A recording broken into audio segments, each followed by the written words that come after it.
Assalamualaikum warahmatullahi wabarakatuh. Halo teman-teman semua, saya Anissa Fika Nandari dengan NPM 2413025005 dari program studi Pendidikan Teknologi Informasi angkatan 2024 kelas A. Jadi pada video kali ini saya akan membahas dan menjelaskan tugas grafika komputer saya tentang transformasi. Transformasi geometri adalah proses mengubah posisi, bentuk, arah, atau ukuran suatu objek geometri di bidang koordinat tanpa mengubah bentuk dasarnya secara keseluruhan. Nah, salah satu bentuk dari transformasi geometri adalah transformasi dua dimensi, yaitu transformasi yang terjadi pada bidang dua dimensi, khususnya sumbu X dan Y. Transformasi dua dimensi ini mencakup proses seperti memindahkan, memperbesar atau memperkecil, memutar, dan mencerminkan objek. Tujuannya adalah untuk menghasilkan posisi atau bentuk baru dari objek yang sudah ada, baik secara visual maupun fungsional. Nah, selanjutnya ada titik dan koordinat. Jadi pada transformasi ini ada beberapa titik, yaitu yang pertama ada titik A yang nilainya x0, y0. Selanjutnya ada titik B, yaitu x0 ditambah w, y0. Dan ada titik C, yaitu x0 ditambah w, y0 ditambah h. Dan yang terakhir ada titik D, yaitu x0, y0 ditambah h. Nah, berikut ada jenis-jenis transformasi geometri. Yang pertama ada translasi atau pergeseran, yaitu memindahkan posisi objek ke arah tertentu tanpa mengubah bentuk atau ukurannya. Yang kedua ada rotasi atau perputaran, yaitu memutar objek terhadap suatu titik pusat. Biasanya titik 0,0, objeknya ini akan tetap utuh, hanya arahnya yang berubah. Dan yang ketiga ada skala atau dilatasi, yaitu perbesaran atau pengecilan. Untuk memperbesar atau mengecilkan ukuran objek baik dari sumbu X, Y, atau dari keduanya. Nah, berikut ini ada beberapa representasi dalam matriksnya.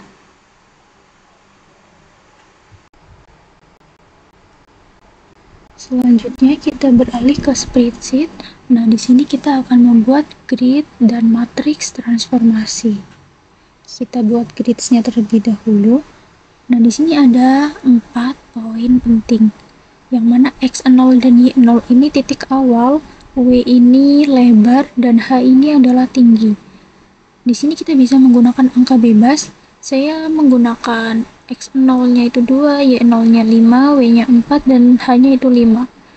Saya menggunakan angka-angka ini karena mengambil dari sebagian NPM saya. Nah, seperti yang sudah saya jelaskan tadi, di sini akan ada beberapa titik, yaitu titik A, B, C, D, dan di sini juga sudah ada rumusnya. Jadi langsung kita sesuaikan saja. Yang pertama titik A itu x0, y0, maka 2,5, dan titik B x0 ditambah w, y0, 2 ditambah 4,5, maka hasilnya ada 6,5. Dan yang titik C ada x0 ditambah w, y0 ditambah h, yang nilainya 2 ditambah 4, 5 ditambah 5, dan hasilnya 6,10.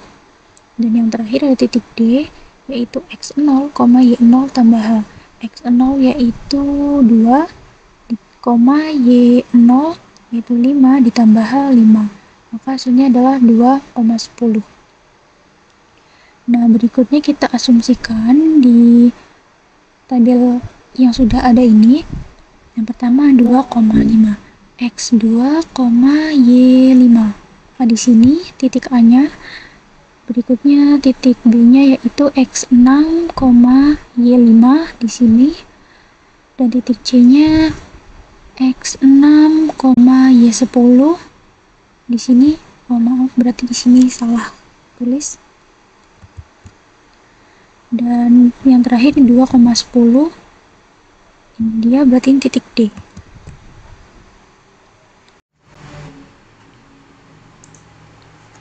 Nah, selanjutnya kita beralih ke matriksnya.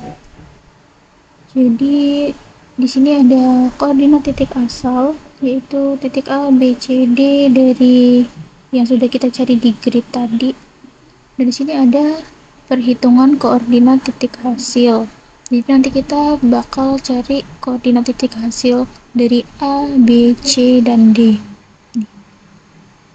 Di sini saya akan mencontohkan satu bagian untuk mencari hasilnya.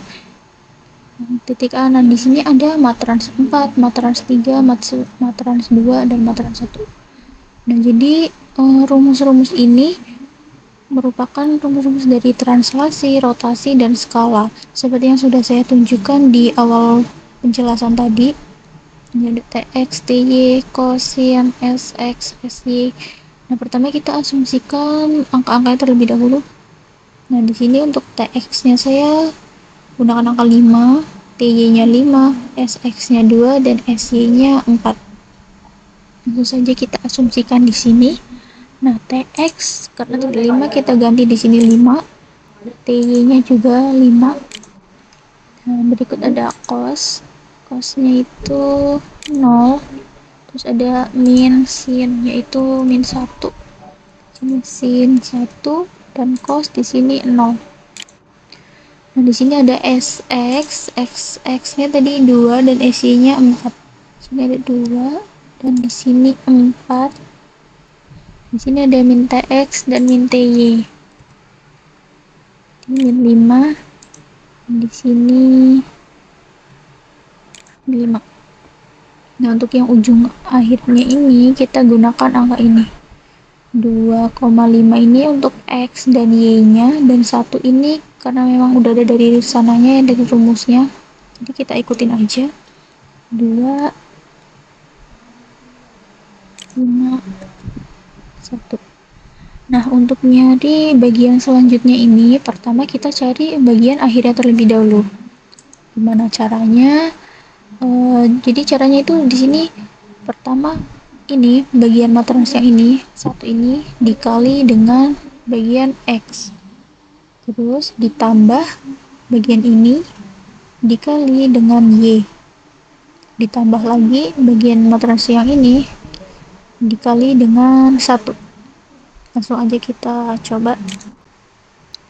Ini dikali dengan 2, terus ditambah ini dikali 5,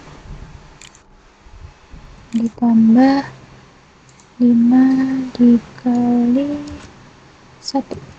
Kita enter, terus kita langsung ingin ke bawah aja, dia akan otomatis. Nah, kalau dia ini yang paling bawah angkanya 1 berarti udah benar. Tapi kalau misal yang paling bawah ini hasilnya bukan 1, mungkin ada yang salah dari perhitungan kalian. Dan untuk yang ini kita copy aja dari 3 matrans terakhir sampai sini.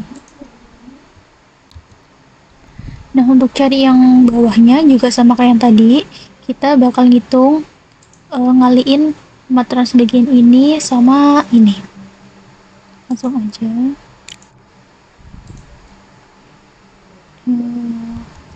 Kali 7 tambah dikali 10 tambah dikali 1. Nah, ini hasilnya kita tarik ke bawah. Terus ini kita copy dari yang matrans 2 terakhir dari belakang.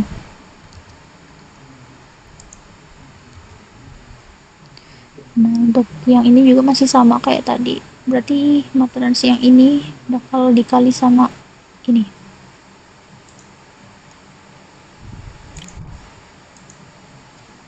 Dikali min 10 tambah dikali 7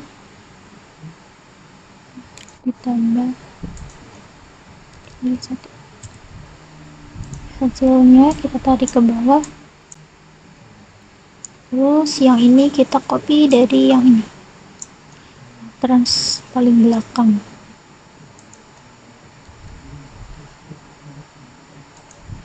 Selanjutnya sama berarti ini Materansi ini dikali sama ini.